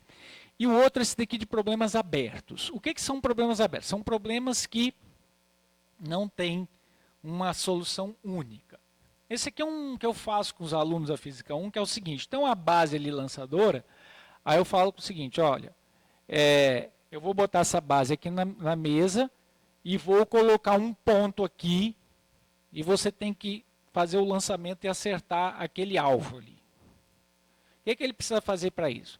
Ele precisa saber qual é a energia armazenada, qual é o ângulo, qual é o alcance, que mais que ele precisa saber? Ele precisa começar a raciocinar usando as leis da física. Precisa saber conservação de energia, lançamento de projéteis, basicamente essas duas coisas. Mas no final das contas ele precisa saber a mecânica, né? Pelo menos de corpo, de massa pontual, né? Ele precisa saber a mecânica toda. E aí eu peço para eles elaborarem um passo a passo de como vai resolver esse problema e depois fazer na prática. Tá? Eles realmente se envolvem e se dedicam para resolver esse tipo de coisa. Eu dou valendo nota. Tá? Vale nota. Esse outro aqui, ó, também é um probleminha bem interessante. Você tem que manter as bebidas geladas para um piquenique, numa caixa de isopor. Será necessário colocar gelo para manter as bebidas geladas, a 0 graus Celsius. Eu dou algumas informações, tá? Até o piquenique começar, às 16 horas. Você não quer comprar muito gelo porque significa que terá menos dinheiro para gastar com comidas e outras coisas. De quanto gelo você precisa? O que ele precisa fazer para resolver esse problema? Quantas pessoas vão na festa? Que tipo de bebida você vai querer gelar? É uma caixa de isopor que tem um bom isolamento térmico ou não? Vai ficar aberto? Ela é uma tampa que fica, né, mal encaixada ou não? Quanto tempo vai durar a festa? Porque se você comprar pouco gelo, pode ser que gele, mas daí 5 minutos também já acabou tudo, né? Se você ficar abrindo e fechando. Então veja que são problemas que você tem que usar a física, mas que não tem uma resposta única. Mas que necessariamente você precisa articular aqueles conceitos. Isso é coisa aplicada, né? Problema aplicado. Provavelmente alguns de vocês já fizeram, mas isso é uma coisa bem interessante porque eles discutem também esse tipo de coisa. Recentemente, lá em Vitória, eles ampliaram a capacidade da terceira ponte, para quem conhece lá, uma ponte que liga uma cidade na outra, a cidade de Vitória com a cidade de Vila Velha. Não é uma ponte alta, porque passa navio embaixo, e é um problema muito sério de engarrafamento. Muito. Então o que o governo fez? Vamos aumentar o tamanho da ponte. Mas ele não construiu um pilar do lado. Ele aumentou o tamanho da pista na mesma estrutura que tem lá. Agora tem 3 pistas para um lado e 3 pistas para o outro. Era 2 e 2, ficou 3 e 3. Aí eu falei assim, vou pedir para eles resolverem um problema. Qual é o aumento de carga que a ponte precisa suportar com essa expansão? Só isso, eu perguntei. Porque antes, se desse um engarrafamento, você ia ter 2 carros parados em fila, assim, né? Agora vai ter 3. Cada vão da ponte vai ter que suportar, no mínimo, você tinha 4 carros, agora tem 6 carros, então 1/3 a mais do peso. Né? Falei, quanto que é esse aumento em toneladas, por exemplo? Olha, isso deu o que eu falei assim, ó, alguém tem que ter resolvido esse problema, porque se a ponte não aguentar, você vai ter coragem de passar lá? Muita gente mora, né? Eu falei, e aí? Como é que foi resolvido isso aí? Né? Aí eles também fizeram um esforço bem grande para resolver. Então são coisas, não dá para fazer em toda a aula. O Pliques não, esse outro aí dá para fazer quase em todas as aulas. Esse tipo de problema é um problema que você passa e fica dá um tempo para eles resolverem, uma semana, 2, 3, interagem, o grupo do WhatsApp fica bombando nessa época aí, tá? Eles ficam bastante envolvidos. Estou quase terminando. A parte 4 é a questão da avaliação. Se você escolheu ser professor, você tem que passar por isso aqui. Como eu já disse antes, a avaliação não pode ser do tipo certo ou errado. Ela tem que ter caráter formativo ou recursivo. Não é uma prova formativa ou uma prova recursiva. Isso não existe. É o caráter da avaliação. Qualquer tipo de avaliação. Qualquer avaliação que você for fazer, o aluno tem que ter direito de saber o que ele errou. Isso é o caráter formativo. A escola tem a função de formar. O ato da avaliação também é um momento de formação. Saber o que errou também faz parte do aprendizado. O aluno tem o direito disso. Tá? Ele precisa saber o que ele errou.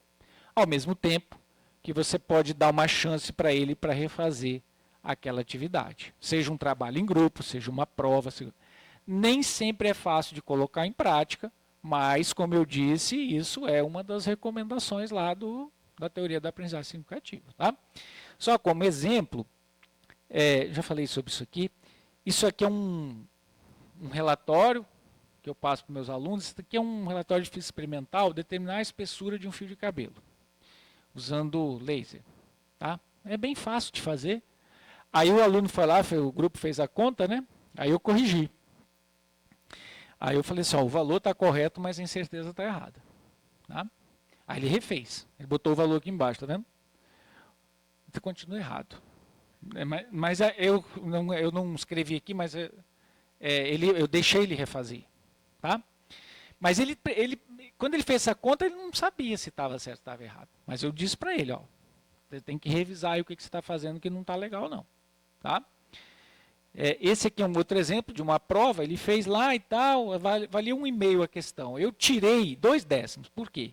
Ele representou as forças assim, tá vendo? Ó, isso aqui não é... o conceito de ponto material é como se todas as forças, como se o corpo fosse um ponto único e todas as forças estivessem atuando nele. Não é um grande erro, um grande problema, mas é um errinho. Ele precisa saber que ele não está fazendo corretamente. Tá? Novamente, o caráter formativo, eu fiz um comentário. Aqui, ó, ponto material. A minha letra não dá para entender bem não, mas eu explico também, né, quando ele não entende o que eu escrevi. Você tem que fazer uma anotaçãozinha lá. Tá? Não precisa fazer um texto na prova, não. Mas escreve alguma coisa. Eventualmente você deixa ele refazer quando é possível, porque nem sempre isso é possível. Tem escola que não deixa, o professor muitas vezes não tem tempo de deixar refazer. Isso é um ponto sensível do processo de ensino-aprendizagem. A avaliação sempre é problemática. Né? Sempre tem alguma dificuldade para operacionalizar.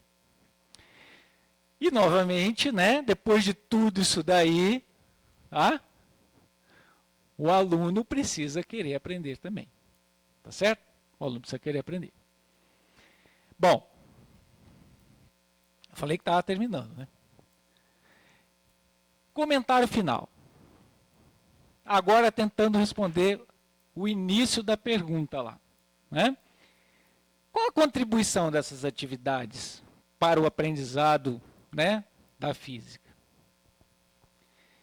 Eu coloquei esse comentário final pelo seguinte: nós ainda não temos um grande estudo.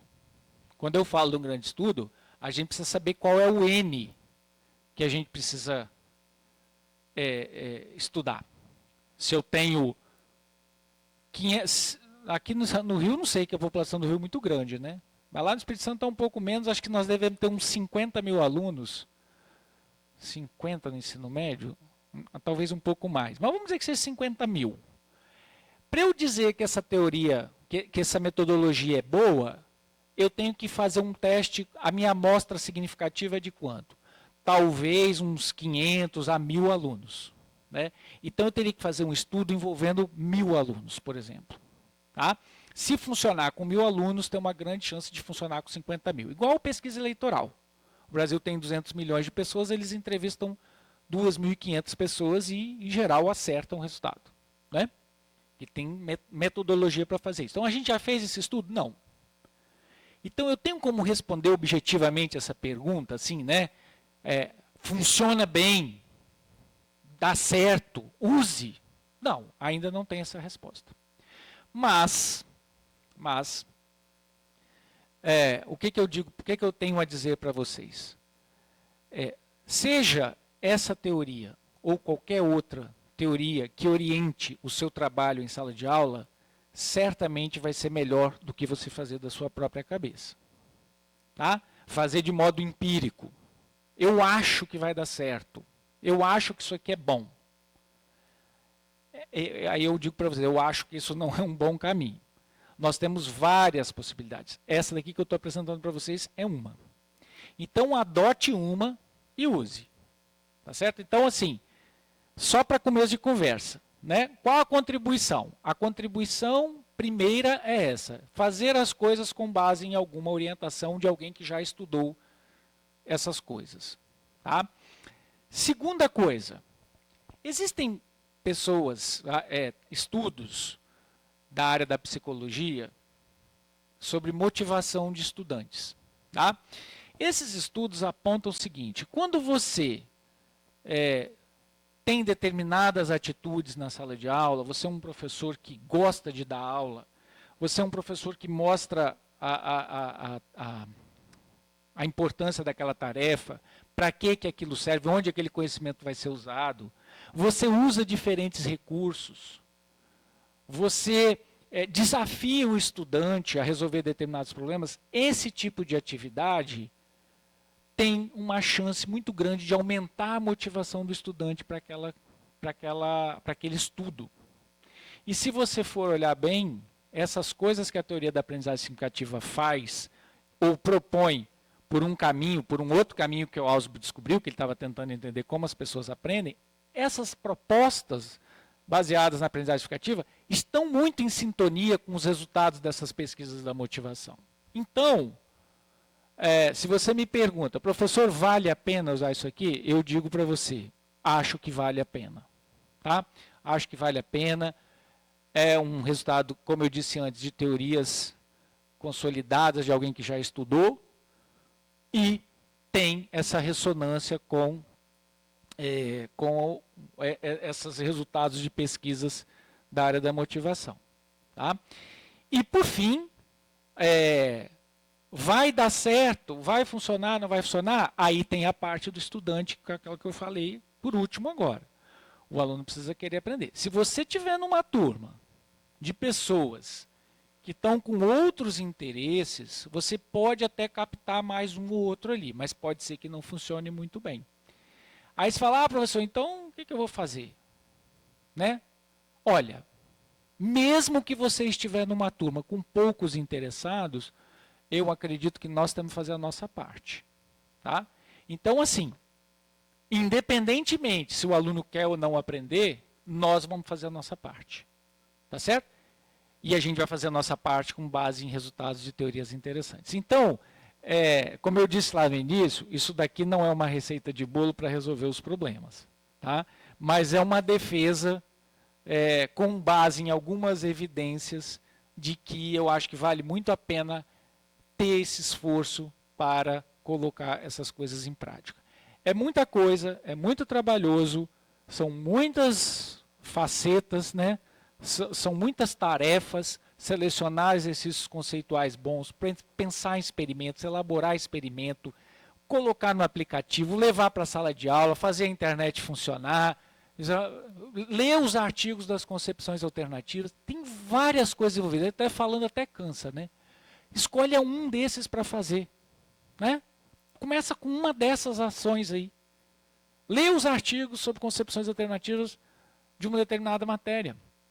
E pense em 1, 2 ou 3 experimentos num ano. No ano seguinte, você começa a incluir atividades conceituais. No outro ano, você pensa em problemas abertos. No outro ano, você vai incluindo mais. Daqui a 5 anos, você vai ter uma aula completamente diferente daquilo que você tinha, daquilo que você tem hoje. Tá? Então, acreditem e ponham em prática. Bom, gente, muito obrigado por vocês aguentarem até agora, né?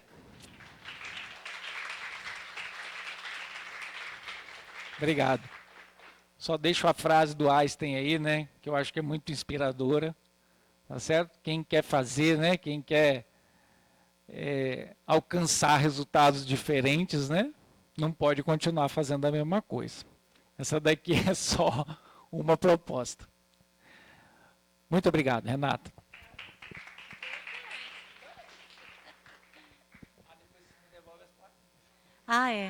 Pessoal, As plaquinhas não precisa mais fazer nada disso, eu só faço porque é prático. No celular, você manda para o seu aluno, ele levanta e o seu celular lê a tela do seu aluno e funciona perfeitamente bem, não precisa de plaquinha mais nenhuma. pessoal, muito obrigado, então. Só um minutinho que eu quero dar um aviso, tá? Agradecer mais uma vez a excelente palestra, excelente contribuição, né, do professor Giuseppe. Passamos o dia todo aí, né, conversando sobre o mestrado. E é interessante a gente ter o conhecimento, né, prático, a aplicação de uma teoria, né? Então, eu participei, como ele falou, recentemente da defesa do aluno dele, né? E fiquei surpresa com esse olhar, né? E você já pegar algo que já está mapeado, das concepções que os alunos já têm sobre um determinado assunto, e trabalhar em cima daquilo, né? Que eu acho que é um grande desafio a gente tentar mudar, né? Às vezes a gente tenta ensinar do zero, mas não sabe, o menino não, né, nem o que ele pensa sobre aquilo, né? Então, muito obrigado, professor. Eu, pelo menos, aprendi muito. Para mim, já estou alinhavando algumas coisas para a gente já pensar em fazer nessa linha aí, tá? Muito obrigado mais uma vez. Eu gostaria de agradecer os alunos da graduação, tá? Todos assinaram a lista? E depois... Não, é só da graduação. Vou fazer... os alunos da graduação. Quem precisa de declaração de comparecimento, conta de horas, tem que solicitar, né? Depois, o pessoal é tudo da minha turma, né? A Karina, a secretária, me falou como é que faria, eu esqueci, sinceramente, gente. Não sei se é para vocês mandar e-mail, mas não tem e-mail aqui, né? Então, eu acho que ela vai mandar o e-mail e perguntar, não sei. Depois eu vejo e falo com vocês, tá bom? Só Leandro, que não é da minha turma, você também não conhece. Mas depois a gente vê e resolve, tá? Quem precisar de certificado de horas, a gente vai conseguir, ok? Vamos abrir um tempinho aqui para perguntas. Quem estiver trabalhando com a teoria aí, quiser fazer alguma pergunta para o professor, alguém? Só tudo tímido, né?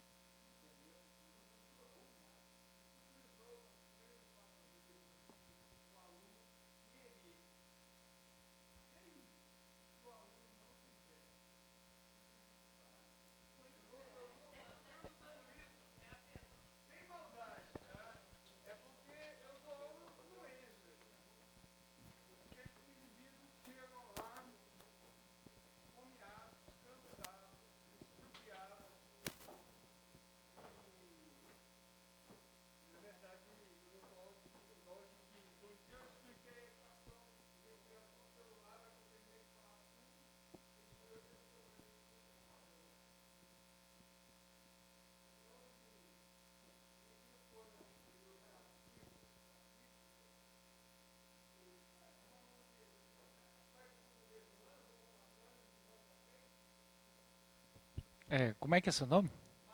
Marlos. Então, Marlos, bom, talvez no caso aí que você está relatando, ele esteja com alguma dificuldade de conhecimentos prévios, né? Pode ser que aquilo que você esteja falando não esteja conectando com a estrutura dele, porque faltam alguns conhecimentos prévios a ele para entender esse assunto. Então, esse é um ponto que precisa ser verificado, digamos assim, né?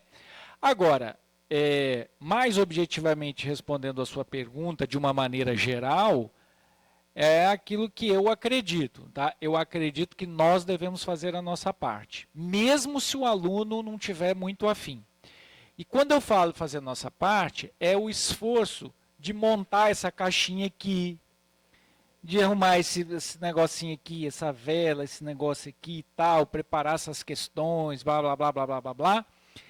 E principalmente de ter um controle da sua aula, o que você está fazendo em cada momento da sua aula, pensando assim, eu estou fazendo isso por conta dessa orientação da teoria.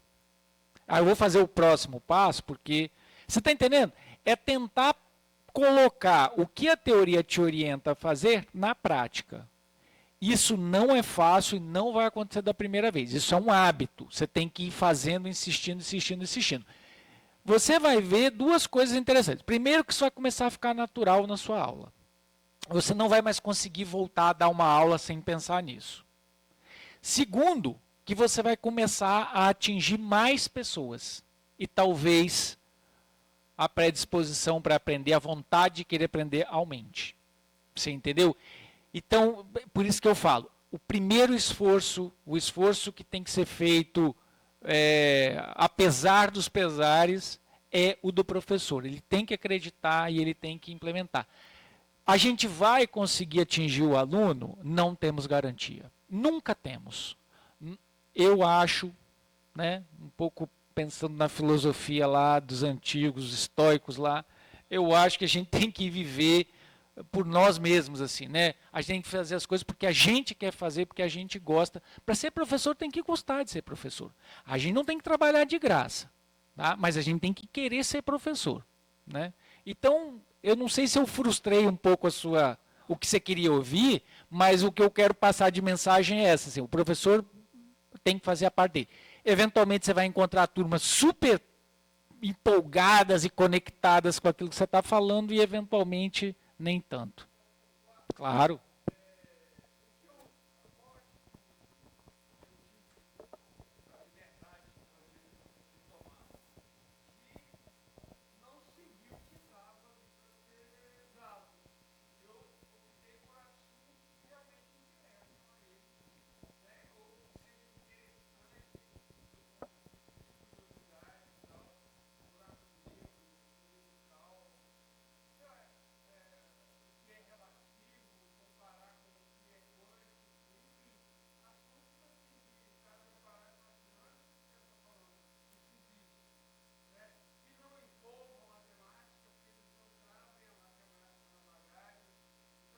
Isso pro EJA, né?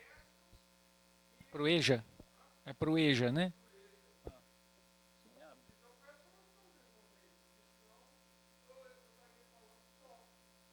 Essa coisa da gente trazer assuntos interessantes que façam mais sentido ou que tragam mais curiosidade é um dos pontos. Eu não comentei aqui, mas é um dos pontos importantes, sim. Por que a gente tem que estudar uma coisa que a gente nem sabe para que serve, né? E eu entendo que o EJA é uma realidade diferente e talvez essa sua saída, essa sua solução é possível naquele momento, né? Agora, talvez você pode agregar nessa sua proposta algumas dessas coisas, de experimentos, de testes conceituais, problemas abertos. Esse povo gosta de problemas abertos, tá? Eles gostam de se envolver para resolver problemas.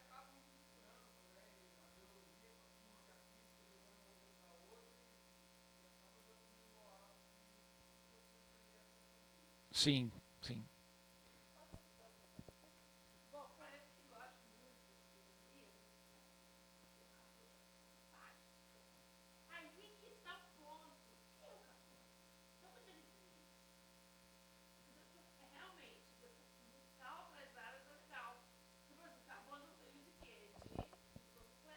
Muito bacana.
O que que é o quiz? O quiz nada mais é do que você promover consolidação, porque você vai promover atividades em que ele tem que buscar uma solução para aquela coisa ali. Eventualmente ele pode conversar com um colega, né?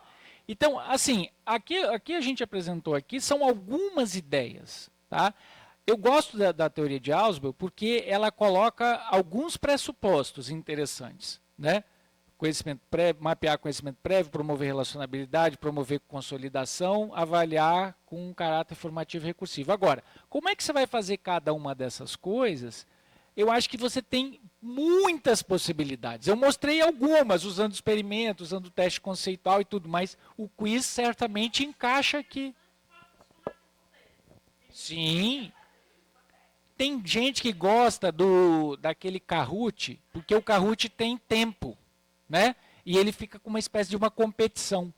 Eles gostam também das plaquinhas porque eles também sentem uma certo joguinho. Eles falam que isso aqui é um joguinho às vezes, né? Então eles gostam, por exemplo, de jogos. A gente tem que pensar em algum jeito para colocar joguinho dentro dessas histórias todas que a gente quer contar para eles aí, né? Tem a teoria da gamificação, por exemplo, né? Que você chega num ponto, aí você volta, vai para um outro setor e não sei o quê. Eu não entendo nada, né? Mas eu sei que os alunos gostam muito também.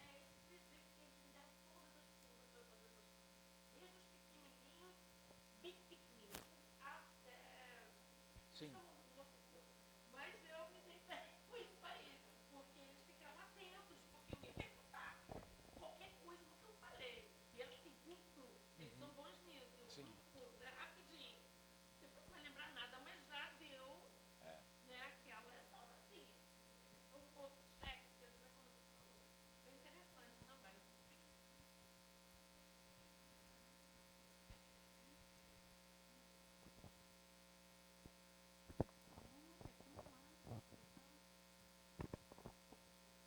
Então, ok. Eu quero dar um último aviso. Como nós falamos no início, nós estamos completando em julho 10 anos do mestrado. E nós vamos ter um evento aqui no mês de agosto, dia 8 e 9. É uma quinta e sexta, né? É um evento de comemoração dos 10 anos, onde teremos minicursos, né? E aí vamos soltar os cartazes e a gente gostaria de pedir para vocês ajudar na divulgação aí nas escolas, com seus pares aí. Pretendemos fazer um evento bastante, né, interessante, trazendo os nossos egressos para contar as experiências exitosas, né? Tinha uma egressa ali, mas já foi embora, Simone, e nós temos várias experiências, assim, notícias, né, de experiências exitosas dos nossos egressos aí nas escolas, tá? Prêmios que eles vêm ganhando, escolas totalmente transformadas, né? O ensino realmente assim já impactando mais a vida dos alunos, então isso para a gente é gratificante. Então, marque essa data aí, 8 e 9 de agosto, nós estaremos comemorando os nossos 10 anos, fazendo uma grande festa aqui, o professor José deve estar com a gente também, né? E marquem essa data. E agora, para finalizar, gente, eu queria tirar uma fotita de cada turma, tá? Vamos mais uma vez, então, quem não é do mestrado, né? A gente fica à vontade. Nós queremos, então, uma salva de palmas para o professor Giuseppe. Muito obrigado mais uma vez, professor. Ele deve estar cansado, né? O dia todo aí. E nós vamos tirar uma foto. Hã? Que hora que é a próxima palestra? Então, vamos começar aí a turma 2022 que está aí. Né? Vem aqui à frente e vai tirar uma foto, porque a gente salvar esse momento, né, gente? Porque está faltando um aluno da 2022, que é o Marlon, ele mora em Cachoeiro do Itapemirim, e ele não... Hã? E ele não pôde vir, né? Mais difícil para ele. E nós também, toda turma de mestrado, gente, nós temos uma como é que eu falo assim, uma novidade, né? Então, este ano é nossa aluna, né? Um mascote nascendo, né? Então, quem vai tirar? Hã? Então... A turma com os professores? Melhor, né? Então vamos, vai. turma, depois tira. Tirar da turma, chega. Chega perto.